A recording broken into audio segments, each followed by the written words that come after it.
പുതിയൊരു വീഡിയോയിലേക്ക് എല്ലാ മാന്യ പ്രേക്ഷകർക്കും സ്വാഗതം. ഇന്ന് ഞാൻ നിങ്ങളുമായി പങ്കുവെക്കുന്ന അപ്ഡേറ്റ് റസൽമേനിയ 40-ൻ്റെ 2 ദിവസങ്ങളിലെ ഫുൾ മാച്ച് കാർഡ് ഇപ്പോൾ WWE പുറത്തേക്ക് വിട്ടിട്ടുണ്ട്. ആദ്യ ദിവസത്തിലും രണ്ടാമത്തെ ദിവസത്തിലും റസൽമേനിയയിൽ നടക്കാൻ പോകുന്ന മത്സരങ്ങളുടെ ഫുൾ ഡീറ്റെയിൽസ് ആണ് പങ്കുവെക്കുന്നത്. അത് കൂടാതെ തന്നെ എങ്ങനെ റസൽമേനിയ 40 മൊബൈലിൽ ലൈവായി കാണാൻ സാധിക്കുമെന്നുള്ളതിൻ്റെ ഒരു അപ്ഡേറ്റും നൽകുന്നുണ്ട്. അപ്പോൾ നമുക്ക് അധികം ദീർഘിപ്പിക്കാതെ നേരെ വീഡിയോയിലോട്ട് കടക്കാം.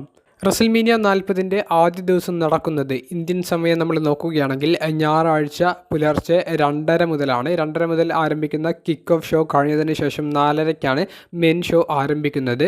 ആ ആദ്യ ദിവസത്തിലേക്ക് ഇപ്പോൾ കൺഫേം ചെയ്തിട്ടുള്ളത് 7 മത്സരങ്ങളാണ്. അതിൽ ആദ്യത്തെ മത്സരം റെയ് മിസ്റ്റീരിയോ, ഡ്രാഗൺ ലീ തുടങ്ങിയ LWO എന്ന് പറയുന്ന ഫാക്ഷനിലെ 2 members Dominic Mysterio, Santos Escobar തുടങ്ങിയവരെ ടാഗ് ടീം മത്സരത്തിൽ നേരിടുന്ന ഒരു മത്സരമാണ്. ആ ഒരു മത്സരത്തിലെ എൻ്റെ ഒരു പ്രൊഡിക്ഷൻ റെയ് മിസ്റ്റീരിയോ, ഡ്രാഗൺ ലീ തുടങ്ങിയവരുടെ ടീം വിജയിക്കുമെന്നാണ്. രണ്ടാമത്തെ മത്സരം ഗുന്തർ വേഴ്സസ് സാമി സെയിൻ തമ്മിലുള്ള ഇന്റർ കോണ്ടിനെന്റൽ ചാമ്പ്യൻഷിപ്പ് മത്സരമാണ്. ആ ഒരു മത്സരത്തിൽ ഗുന്തർ ടൈറ്റിൽ റിട്ടേൺ ചെയ്യാൻ തന്നെയാണ് സാധ്യത കൂടുതലുള്ളത്. മൂന്നാമത്തെ മത്സരം ഒരു 6 പാക്ക് ടാഗ് ടൈറ്റിൽ ലാഡർ മത്സരമാണ്. ജഡ്ജ്മെൻറ്റ് ഡേ എന്ന നിലവിലെ അൺഡിസ്പ്യൂട്ടഡ് ടാഗ് ടീം ചാമ്പ്യന്മാരെ കൂടാതെ New Day, DIY, Awesome Truth, Grayson Waller, Austin Theory തുടങ്ങിയവരുടെ ടീം, ന്യൂ ക്യാച്ച് റിപ്പബ്ലിക് തുടങ്ങിയവരാണ് ഈ മത്സരത്തിൽ പങ്കെടുക്കുന്നത്. വിജയസാധ്യത കൂടുതലുള്ളത് ദി ന്യൂ ക്യാച്ച് റിപ്പബ്ലിക് അതുപോലെ തന്നെ ഓസം ട്രൂത്ത് ഈ 2 ടീമിനാണ്. ചിലപ്പോൾ മിക്കവാറും റോയുടെയും സ്മാക്ഡൗണിൻ്റെയും ടാഗ് ടൈറ്റിൽസ് റസൽമേനിയയിലൂടെ സ്പ്ലിറ്റ് ചെയ്യാനും സാധ്യതയുണ്ട്. അടുത്ത മത്സരം 6 വുമൺ ടാഗ് ടീം മത്സരമാണ്. Jade Cargill, Bianca Belair, Naomi തുടങ്ങിയവരുടെ ടീം ഡാമേജ് കൺട്രോളിനെയാണ് നേരിടുന്നത്. മത്സരത്തിലെ എൻ്റെ ഒരു prediction Jade Cargill, Bianca, Naomi തുടങ്ങിയവരുടെ ടീം വിജയിക്കുമെന്നാണ്. പിന്നീട് വരുന്ന മത്സരം Jey Uso versus Jimmy Uso തമ്മിലുള്ള സിംഗിൾസ് മത്സരമാണ്. പ്രൊഡിക്ഷൻ ജെ ഊസോ വിജയിക്കുമെന്നാണ്. പിന്നീട് വരുന്ന മത്സരം Rhea Ripley versus Becky Lynch തമ്മിലുള്ള വുമൻസിൻ്റെ വേൾഡ് ടൈറ്റിൽ മത്സരമാണ്. മത്സരത്തിൽ ബെക്കി ലഞ്ച് വിജയിച്ച് പുതിയ ചാമ്പ്യൻ ആകാനാണ് സാധ്യത. റസൽമേനിയയുടെ ആദ്യ ദിവസത്തിലെ മെയിൻ ഇവൻ്റ് മത്സരം ദി റോക്ക്, റോമൻ റീൻസ് തുടങ്ങിയവരുടെ blood line group, Cody Rhodes, Seth തുടങ്ങിയവരെ ടാഗ് ടീം മത്സരത്തിൽ നേരിടുന്ന മത്സരമാണ്. ആ ഒരു മത്സരത്തിൽ ബ്ലഡ് ലൈൻ ഗ്രൂപ്പ് വിജയിക്കുമെന്നാണ് എൻ്റെ പ്രൊഡിക്ഷൻ. അപ്പോൾ ഇതൊക്കെയാണ് നൈറ്റ് 1-ൽ നടക്കാൻ പോകുന്ന മത്സരങ്ങൾ. റസൽമേനിയ 40-ൻ്റെ ആദ്യ ദിവസവും രണ്ടാമത്തെ ദിവസവും നിങ്ങൾക്ക് എങ്ങനെ ലൈവായി കാണാൻ സാധിക്കും, മൊബൈലിൽ എങ്ങനെ കാണാൻ സാധിക്കും എന്നുള്ളതിൻ്റെ ഒരു ഉത്തരം ഉള്ളത് വാച്ച് റെസ്ലിംഗ് എന്ന വെബ്സൈറ്റ് യൂസ് ചെയ്യാം എന്നുള്ളതാണ്. ഒരു തേർഡ് പാർട്ടി വെബ്സൈറ്റ് ആയതുകൊണ്ട് തന്നെ അതിൻ്റെ ലിങ്ക് നമുക്ക് ഈ വീഡിയോയുടെ കൂടെ ഡിസ്ക്രിപ്ഷനിലോ കമൻറ്റ് ബോക്സിലോ കൊടുക്കാൻ സാധിക്കില്ല, കോപ്പിറൈറ്റ് പ്രശ്നം മൂലമാണ്.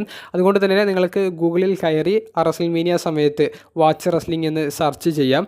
ആ ഒരു സമയത്ത് ലഭിക്കുന്ന ലിങ്ക് വഴി നിങ്ങൾക്ക് ലൈവായി റസൽമേനിയ ഷോ കാണാൻ സാധിക്കും. റസൽമേനിയ ലൈവ് ഷോ കഴിഞ്ഞതിന് ശേഷം മണിക്കൂറുകൾക്കുള്ളിൽ അവരുടെ ആ ഒരു ഫുൾ ഷോ ഡൗൺലോഡ് ചെയ്യാനുള്ള ലിങ്കും ആ ഒരു സൈറ്റിൽ കൊടുത്തിട്ടുണ്ടാകും. അത് ഡൗൺലോഡ് ചെയ്ത് നിങ്ങൾക്ക് പിന്നീട് നിങ്ങളുടെ ഒഴിവ് സമയം പോലെ റസൽമേനിയ ഫുൾ ഷോ കാണാനും സാധിക്കും. ബിഗസ്റ്റ് റസൽമേനിയ എന്ന് പറഞ്ഞുകൊണ്ട് ഈ വർഷം നടത്തുന്ന റസൽമേനിയ ഒരിക്കലും മിസ്സാക്കാൻ പാടില്ല. രണ്ടാമത്തെ ദിവസത്തിലെ 6 മത്സരങ്ങളാണ് കൺഫേം ചെയ്തിട്ടുള്ളത്. അതിൽ ആദ്യത്തേത് ദി പ്രൈഡ് എന്ന് പറയുന്ന ബോബി ലാഷ്ലി, സ്ട്രീറ്റ് പ്രോഫിറ്റ് തുടങ്ങിയവരുടെ ടീം ദി ഫൈനൽ ടെസ്റ്റ്മെൻ്റ് എന്ന കെരിയൻ ക്രോസ്, AOP തുടങ്ങിയവരുടെ ടീമിനെതിരെ കളിക്കുന്ന ഒരു 6 മാൻ ടാഗ് ടീം മത്സരമാണ്. മത്സരത്തിൽ ദി പ്രൈഡ് വിജയിക്കാൻ തന്നെയാണ് സാധ്യത കൂടുതൽ. അടുത്ത മത്സരം LA night versus AJ styles തമ്മിലുള്ള സിംഗിൾസ് മത്സരമാണ്. വിജയസാധ്യത എൻ്റെ ഒരു പ്രൊഡിക്ഷനും LA നൈറ്റിൻ്റെ കൂടെയാണ്. പിന്നീട് നടക്കുന്ന യുണൈറ്റഡ് സ്റ്റേറ്റ്സ് ചാമ്പ്യൻഷിപ്പ് മത്സരത്തിൽ Logan Paul, Kevin Owens, Randy Orton തുടങ്ങിയവർക്കെതിരെ ട്രിപ്പിൾ മത്സരത്തിലാണ് ടൈറ്റിൽ ഡിഫെൻഡ് ചെയ്യുന്നത്.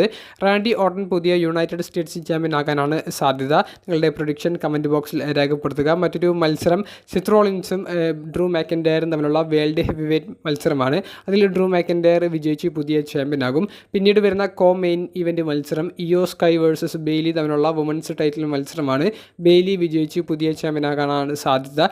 ഇനി ഈ റസൽമേനിയയുടെ മെയിൻ ഇവൻ്റ് മത്സരം Roman Reigns versus Cody Rhodes തമ്മിലുള്ള മത്സരമാണ്. മത്സരം ഒരു ബ്ലഡ് ലൈൻ റൂൾസിൽ നടത്താനാണ് സാധ്യത കൂടുതലുള്ളത്. മത്സരത്തിൽ കോഡി റോഡ്സ് വിജയിച്ച് പുതിയ ചാമ്പ്യൻ ആകുമെന്നാണ് പങ്കുവെക്കാനുള്ളത്. ഇനി നിങ്ങളുടെ റസൽമേനിയയെ സംബന്ധിച്ചുള്ള പ്രൊഡിക്ഷൻസും നിങ്ങളുടെ ആഗ്രഹങ്ങളും ഒക്കെ വീഡിയോയ്ക്ക് താഴെ കമൻറ്റ് ചെയ്യുക. അപ്പോൾ അടുത്തൊരു വീഡിയോയുമായി കാണുന്നത് വരെ ബൈ.